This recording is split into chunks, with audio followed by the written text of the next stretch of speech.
কয়টা কথা বলতে চাই প্রিয় ভাই এবং বোনেরা যারা আমাদের কথা শোনেন। আমি আপনার কাছে 6টা কথা বলবো, বাচ্চা কাচ্চা কথা শোনে না, আর 2টা দোয়ার কথা বলবো। দেখেন যদি এটা করি আশা করি কাজ হবে ইনশাআল্লাহ। 1 নম্বর বিষয় যেটা বলবো, আমরা ধৈর্য হারা সন্তান একটু কিছু করলেই, আমার চিন্তার থেকে একটু বাহিরে চলে গেলে আমি মনে করছি এই সন্তান শেষ, আর হবে না, মনে একবারে ধ্বংস হয়ে গেছে। বয়স কত? 8.5।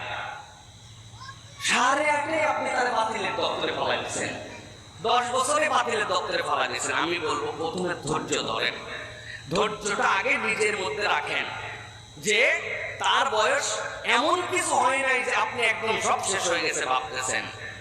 এটা 1 নম্বর। 2 নম্বর হলো নরম ভাষায় কথা বলেন।